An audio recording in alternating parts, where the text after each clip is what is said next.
The moment you think of the present and reality as a sequence of pictures, a series of successive stagnations, that's the moment you go wrong.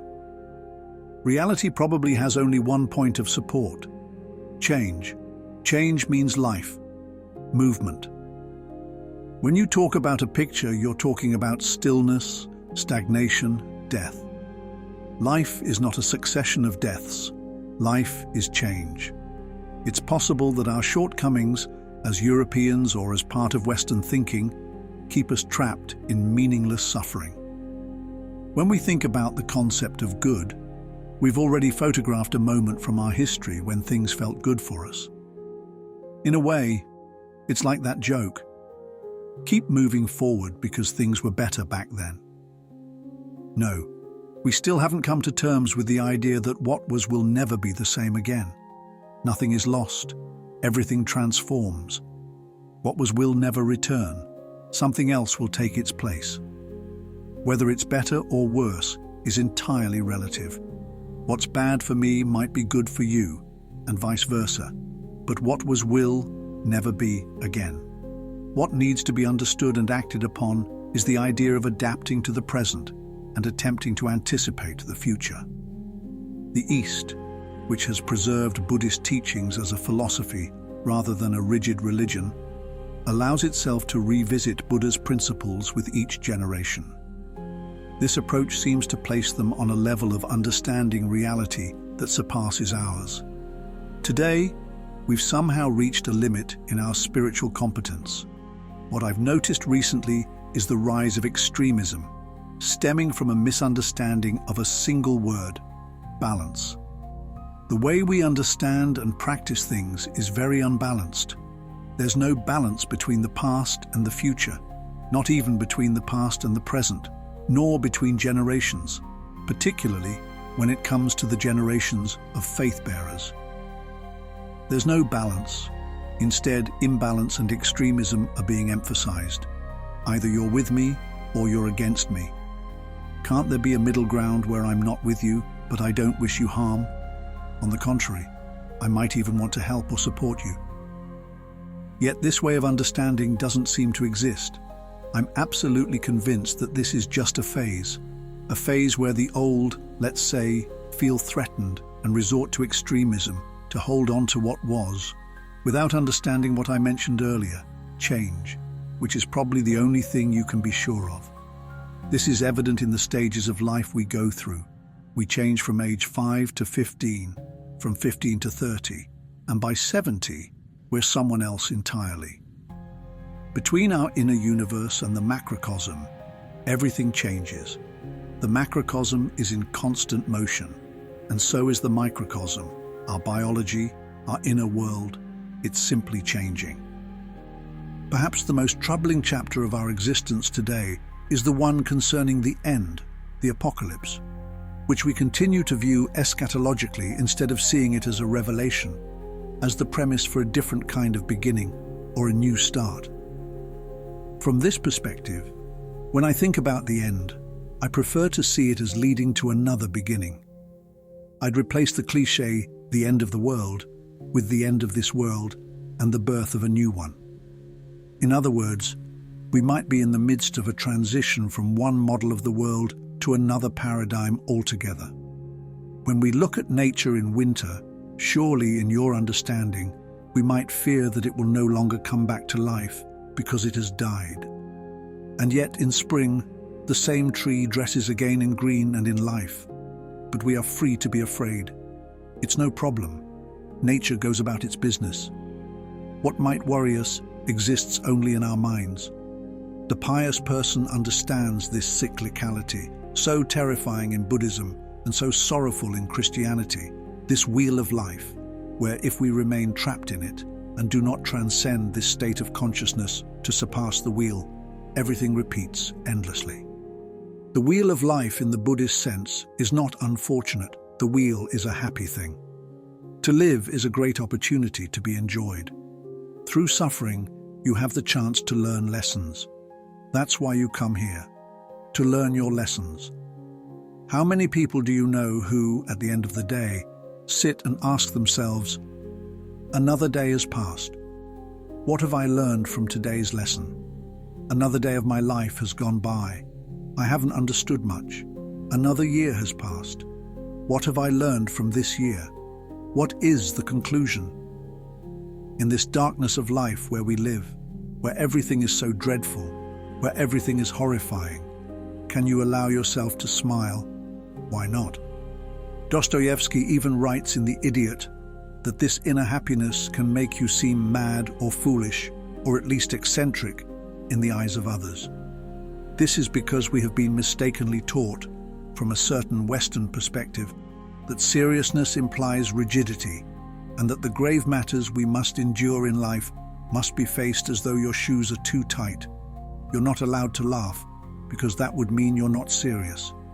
Here, we have established the idea that if you are a boss, you must be busy, overwhelmed, and stressed. But that actually means that in reality, you are incapable of solving your problems.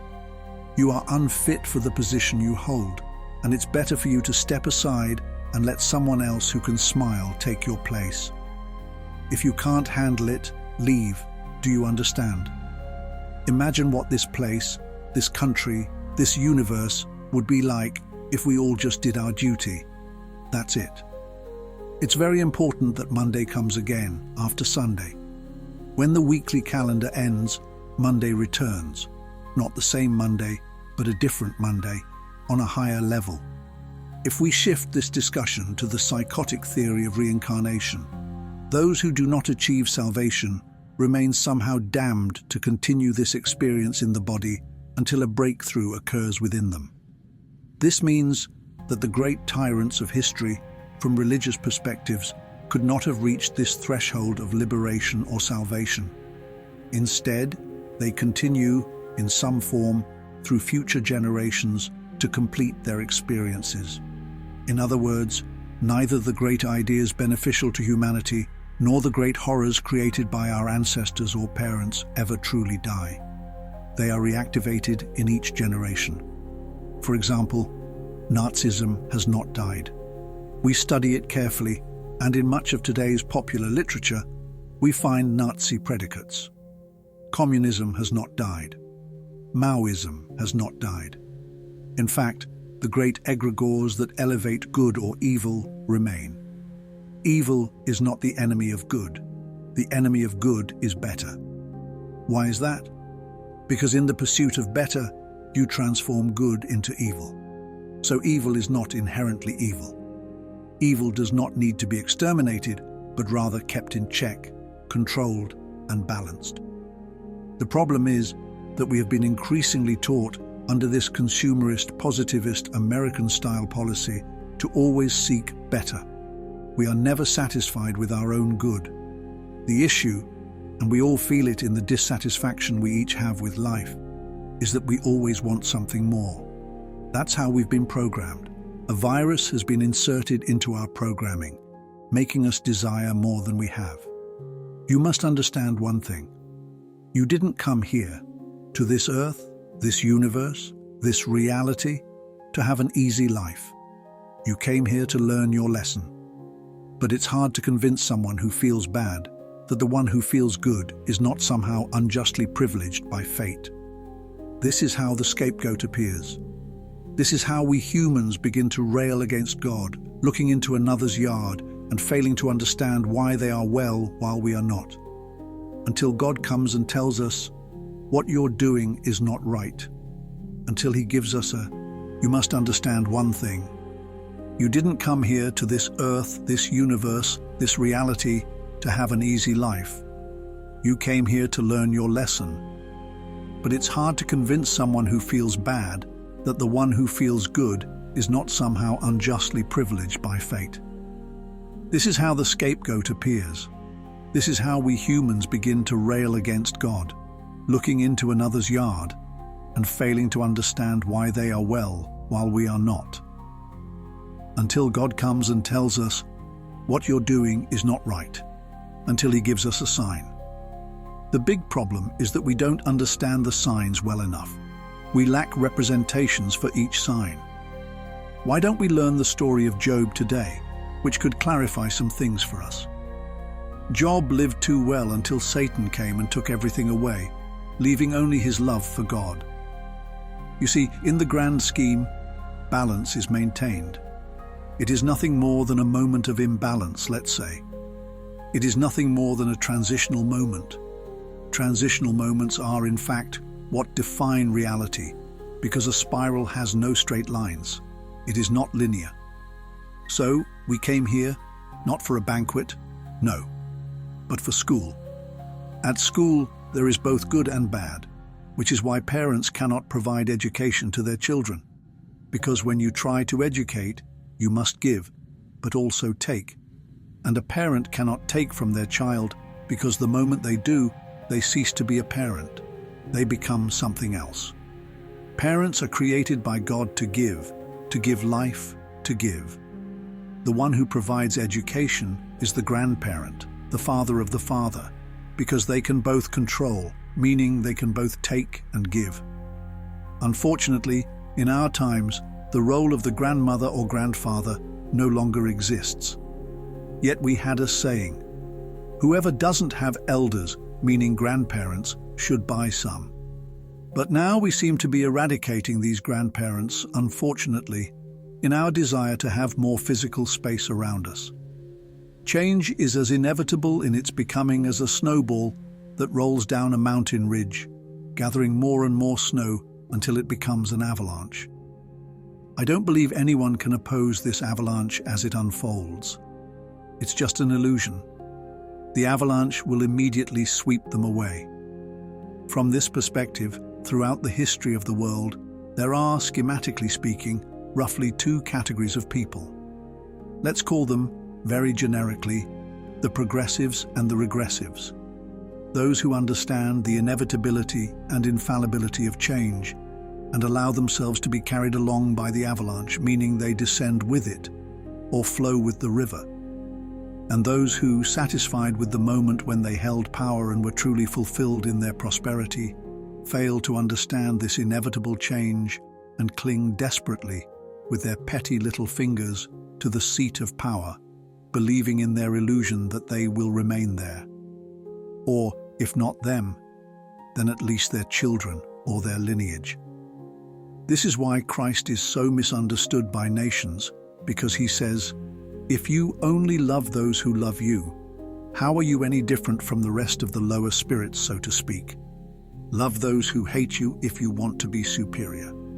This is difficult to understand, and if we shift this perspective to history, we'll see certain empires that were once in their fullness, great powers that are now merely caricatures of what they once were, but which stubbornly continue to believe that they are either chosen nations or powers destined to command others.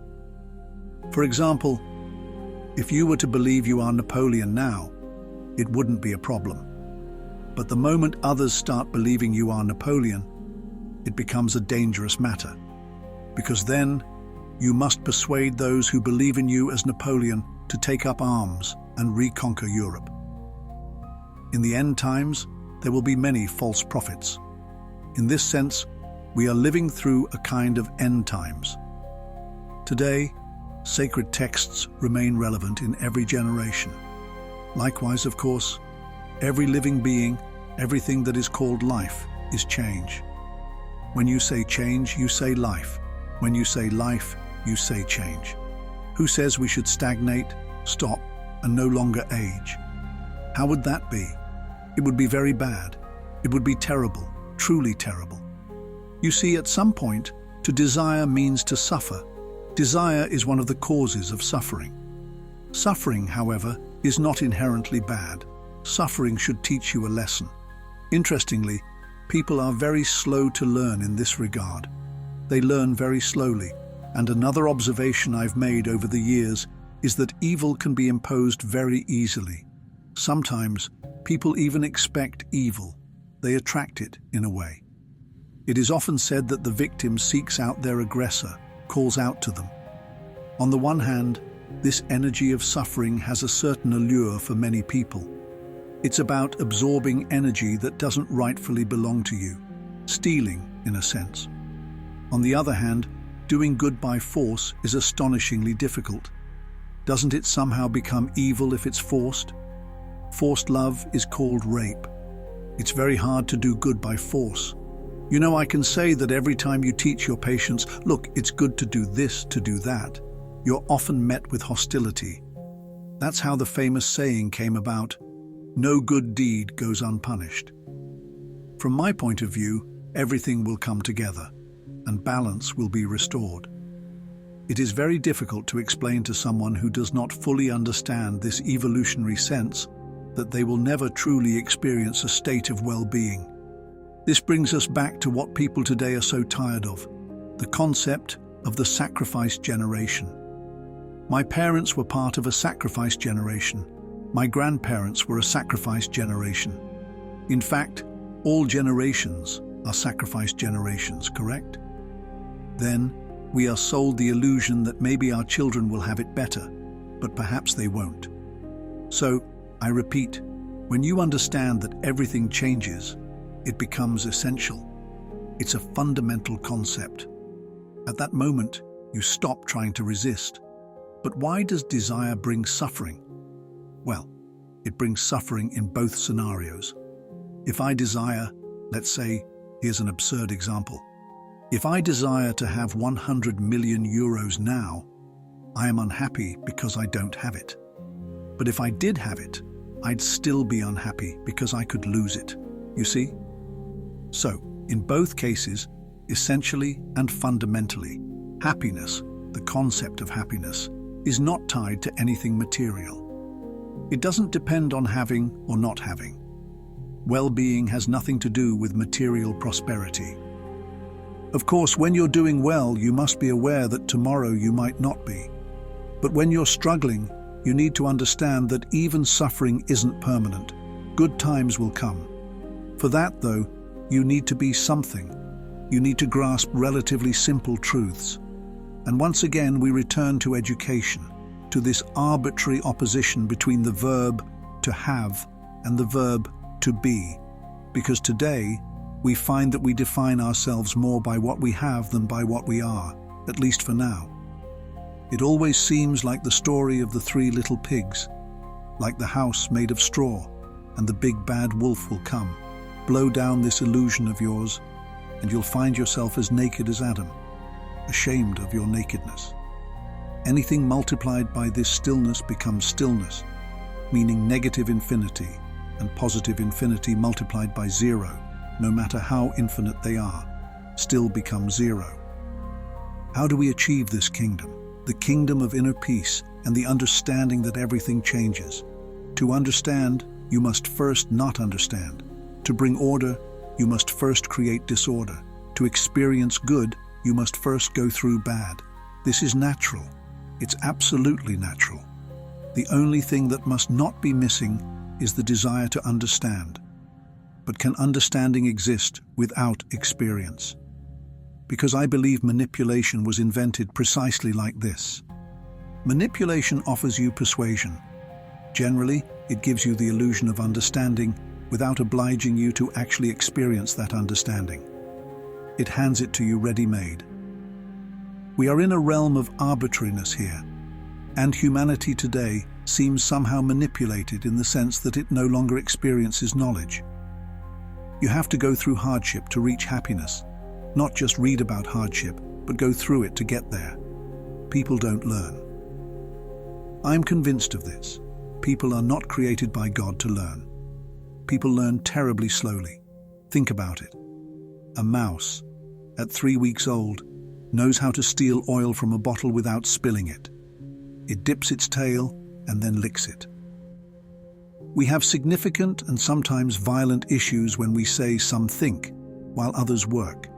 In China, in the Far East, for thousands of years, I've noticed that some work and others think. Those who think are incredibly few, while those who work are very many.